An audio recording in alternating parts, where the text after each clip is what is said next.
This is my attempt at pushing out more video content for those that want to understand what I'm doing and what I'm supplying and giving out in a more digestible, appealing way, hopefully.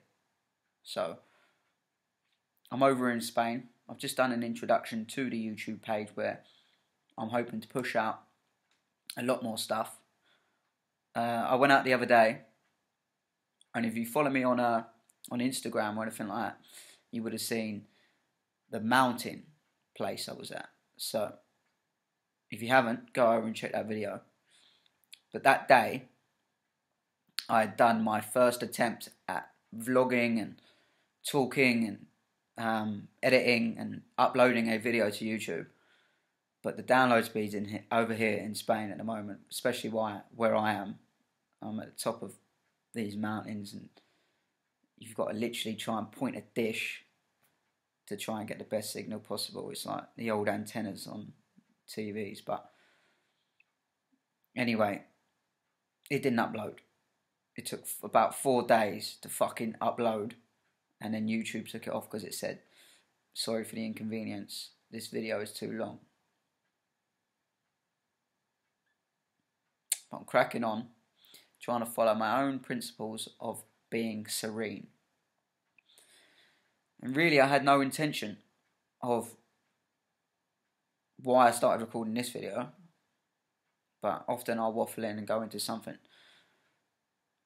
and it makes sense to talk about something someone asked me the other day.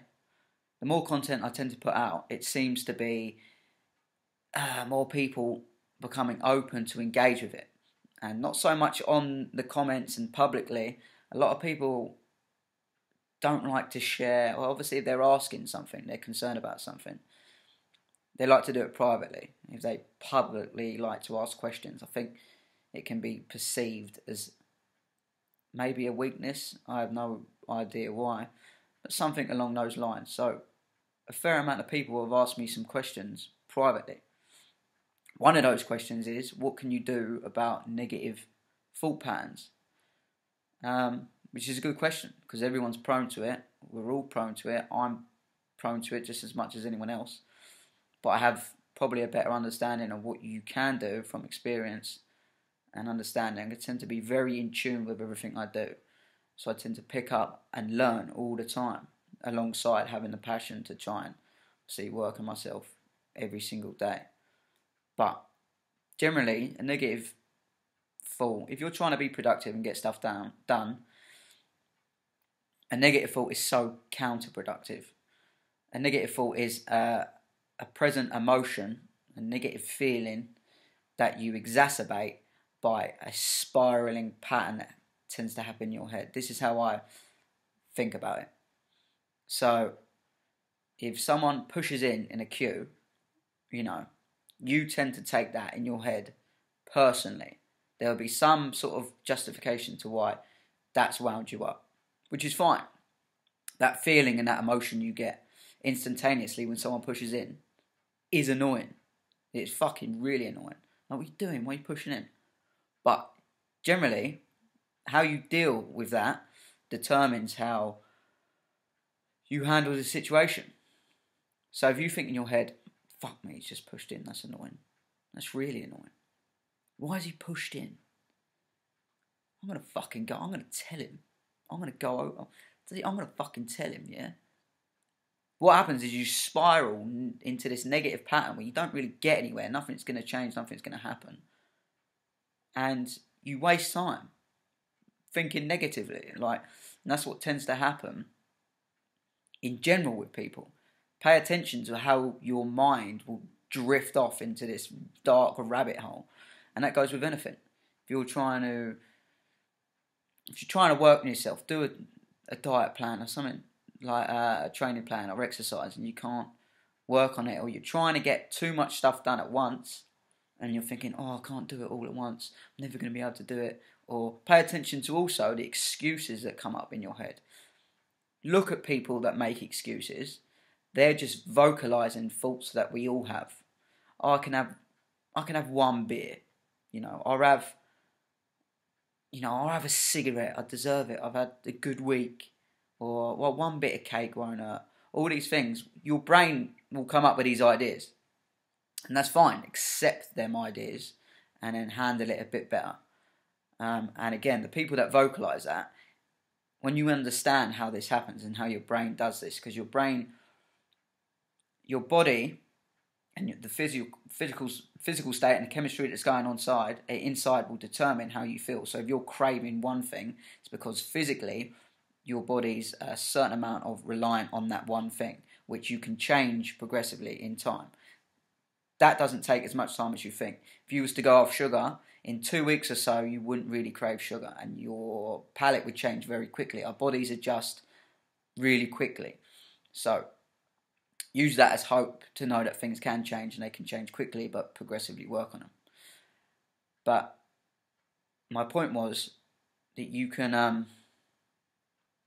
what was my point? Changing this thought pattern into a more positive one, and understanding you need to accept the situation you're in. For start, you have to accept it, because you can't change it. That emotion is fine. If you're angry, frustrated, you're feeling down, whatever it is, sit with it. Don't really try to fight it. Try to understand, and then act accordingly. And get into the habit of, instead of thinking, he's just pushed in. What an arsehole. Why would he push in? That's what goes through your head. Start swapping it for things like, it's annoying, he's pushed in. It's done now. Never mind. He's probably had a bad day. I'm sure he's a really nice guy. To go in a different direction, in a more positive direction. And you'll tend, when you pick this habit up and practice it, you'll tend to think a lot more positively about things, and you'll stop this negative thinking pattern. When you're overwhelming yourself, like, I've got to do all this training, I've got to eat this, I've got to sleep well, I need to make sure, I'm paying my other half enough attention, I need to make sure I'm doing well at work or in university, or whatever you're doing. Just stick with the moment, be present of the moment you're in, and then do the best you can with it. Don't worry about it. Know that any setbacks or failures are part of the learning process. There's no such thing as failure. It's feedback. That's all it is. If you fail at something, you haven't gone backwards, you've gone forwards, because you've learned something. How you see whatever that failure is determines how quickly you accelerate forward. Related to absolutely anything, like when you're first born, what's the first thing you do? You learn to walk, which seems an impossibility as a little baby. Like, how are these people moving? But after a while, you get stronger, and you try to walk, and you fall, and you walk and fall, and you walk and fall. If that baby had fallen over the first time and sat there and gone, I ain't walking, I can't walk, fuck that, essentially you'll never learn to walk. That's the same with anything. It's the same with anything that you're trying to learn. If you don't embrace failure and you let it set you back and prevent you from carrying on with that thing, you're not going to get anywhere with it. Start thinking differently and learn to enjoy it. The more things you practice, the more things you teach yourself from scratch, you'll understand the process a lot better. You would have had that with anything, like walking, if you're good at something, whatever you're doing in your job, even talking and building relationships, all these things you practice throughout your life. You haven't been so good before, and then you progressively get better at it. That's how it happens. Practice does make perfect. So bear that in mind. You don't ever go back. Failure is just feedback. There's no such thing, really. And then these little mindsets you need to have should stop you. These are intrinsic things you can do internally, and consequently you'll start having a bit more of a positive outlook. But what you can do also is, again, one of the concepts in my HISS philosophy, and if you don't understand what that is, go to longlifehealth.net and read my philosophy page. But manipulate everything externally. So anything around you that's negative or even neutral, begin to swap things in your surroundings, stuff you're exposed to, for things that are more positive and beneficial. So that's people, physical things, people, I suppose music, content, food again is one. To start swapping things. The people you follow on your social media is very important. Again, everything you're doing in a day. And when you start adding these things up, you get to a good point where your perspective will start to change because of how you're going through a day, more positive in there, and you've started to manipulate your surroundings that benefit you more. It makes it easier. It's like a little boost. So these are things I do, and it has a dramatic effect. And if you haven't any interest in something like this yet, then if you're starting from scratch, you'll understand how quickly taking on these habits can benefit the situation you're currently in. And then you get to a point where you do get to a good baseline, and then you can just start taking neutral objects, take it to the next level. And I use a Himalayan salt lamp as a good example. So a lamp is a neutral object. What can a lamp do? It's just there to give me light. When you get everything else right, and you can start swapping things again on your social media, start spending time with people that support you more rather than drag you back. Once you get those sort of things out of the way, you can start taking objects like lamps and turning them into little health tools that benefit you. Just sat there with a lamp on in your home, in your environment, in your surroundings, then becomes more of a beneficial part of your life rather than just a neutral object. And then start to think, this is how I think. I take it to extremes, like what can I do? Like what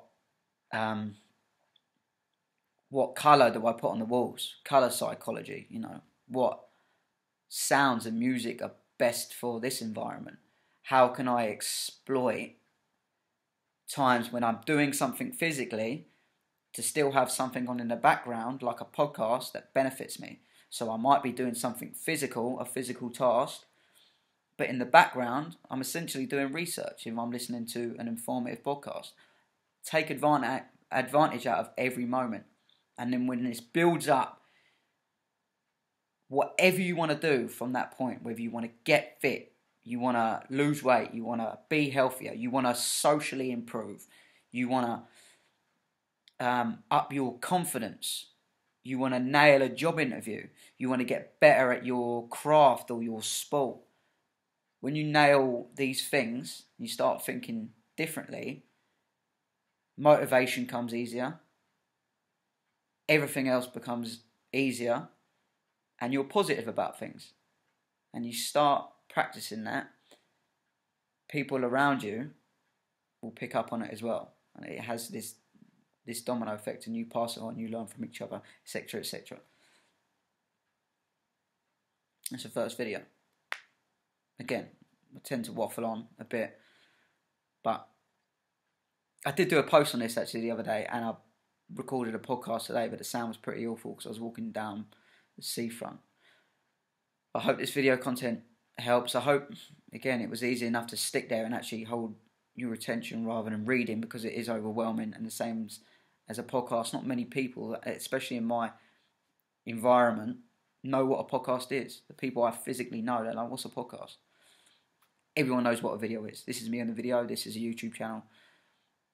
Things similar to this, a lot more random stuff. Hoping to, just to quickly touch on an idea I have, when I get back, I'm currently in Spain because I moved myself out of the surroundings I was in to get a different perspective.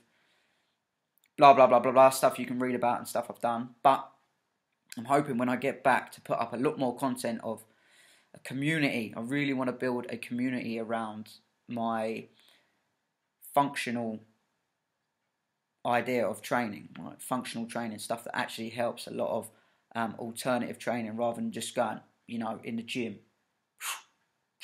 Like, I did that for years, and aesthetically you get to a point and it's rewarding in certain ways, but longevity wise and functionality wise doesn't really do you anything. And I said earlier, what's the point of being big if you can't scratch your back because you're not flexible enough? If you get a mosquito bite in the middle of your back, you're fucked. You know, if you get barged over quickly and your knee locks out because you're not used to moving in certain ways, you're fucked.